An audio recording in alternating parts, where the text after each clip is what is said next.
மேடையிலே பூரிப்போடு இருக்கின்ற இன்றைய நாட்கள் வரை நான் செல்கின்ற இடங்களுக்கெல்லாம் தன் இதயத்தை அனுப்பி வைக்கின்ற என் தாயாரை விழுவதெல்லாம் எழுவதற்கு தானே தவிர அழுவதற்கு அல்ல என்பதை ஒவ்வொரு முறையும் எங்களுக்கு உணர்த்தி கொண்டிருக்கின்ற முதல்வர் உட்பட அனைத்து பேராசிரியர் இந்திய பாராளுமன்றத்தில் தொடக்க கால பாராளுமன்றத்தில் கண்ணியமிக்க பாராளுமன்ற உறுப்பினர் காயிதே மில்லன் அவர்கள் ஒரு கோரிக்கையை முன்வைக்கிறார். மதிப்பிற்குரிய சபாநாயகர் அவர்களே, இந்தியாவிலே ஆட்சி மொழியாக தமிழ் மொழியை நீங்கள் கொண்டு வர வேண்டும் என்று கோரிக்கை வைத்த பொழுது தமிழர்களை தவிர மற்ற சபாநாயகர் உட்பட அனைவரும் சிரித்து கூச்சலிட்டார்கள். அப்பொழுது அந்த பேரவை உறுப்பினர்கள் சார்பாக அந்த சபாநாயகர் கேட்கிறார், மதிப்பிற்குரிய பேரவை உறுப்பினர் காயிதே மில்லன் அவர்களே, நீங்கள் இஸ்லாமியர், உங்கள் மொழியை கேட்காமல் நீங்கள் ஏன் தமிழ் மொழியை ஆட்சி மொழியாக கொண்டு வர வேண்டும் என்று கேட்ட பொழுது அவர் சொன்னார், நாங்கள் அம்மா என்று அழைப்பதற்கு அல்லாஹ் என்று அழைப்பதற்கு முன்பே அம்மா என்று அழைத்தவர்கள். இஸ்லாம் எங்கள் மொழி, இந்த தமிழ் தான் எங்கள் மொழி என்று சொன்னார் என்றால் இந்த உலகில் எல்லாம் அனைவரும் தாய்மொழியை பேசிக் கொண்டிருக்கிறார்கள், நாம் மட்டும்தான் தாய்மொழிகள் எல்லாம் தாய்மொழியை பேசிக் கொண்டிருக்கிறோம் என்று சொன்னார். ஆக அப்பேற்பட்ட தாய்மொழியை இந்த பேரவையிலே முதல் முறையாக தமிழ் தாய் வாழ்த்து பாடிய அனைவருக்கும் நன்றி.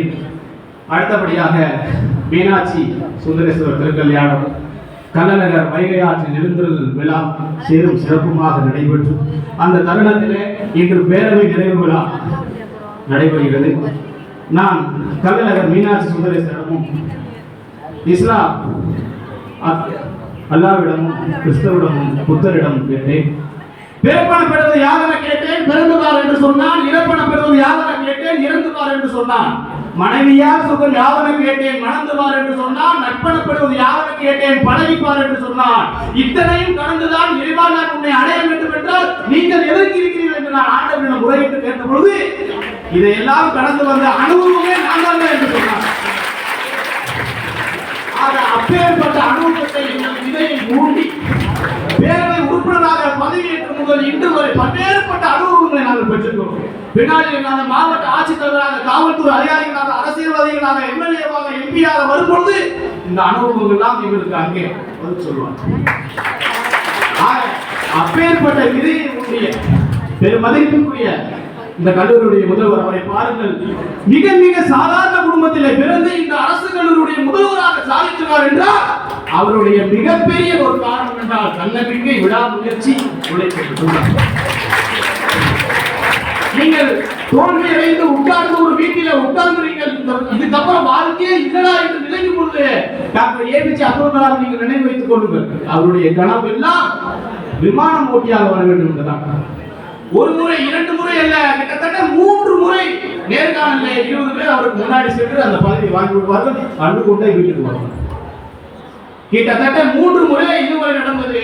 தனது பொறுமையும் நம்பிக்கையும் விடாமுயற்சியும் ஆற்றலையும் தன்னுடைய வைத்து நாளிலே இந்திய நாட்டினுடைய குடியரசுத் தலைவராக அவர் நினைத்திருந்தால் ஒரு படையில் தான் விமான போட்டியாக வைத்திருக்க வேண்டும்.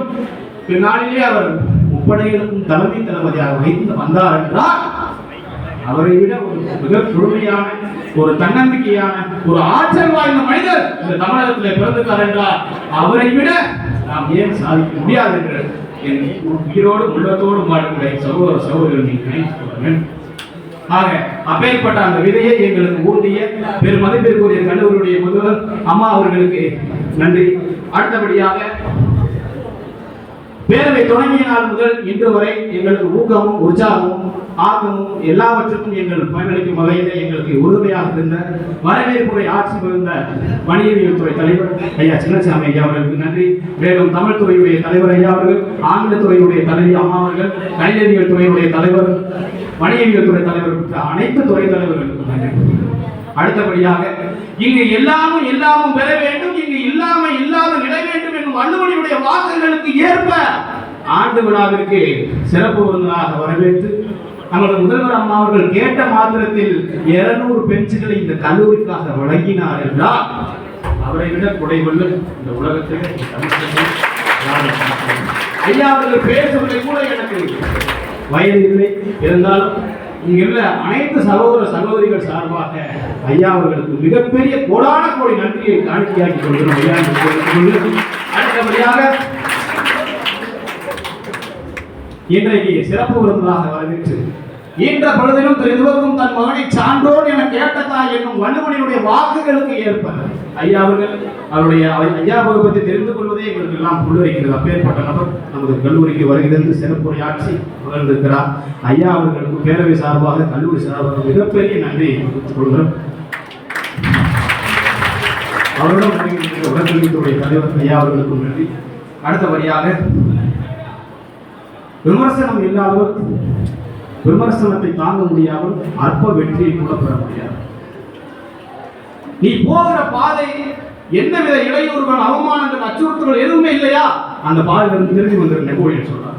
நீ போகிற பாதையில் அச்சுறுத்தல் அவமானங்கள் இடையூறுகள் எல்லாவற்றையும் இருந்தால்தான் நீ போகிற பாதை சரியான பாதை என்று நெப்போலியன் சொல்லுகிறார்.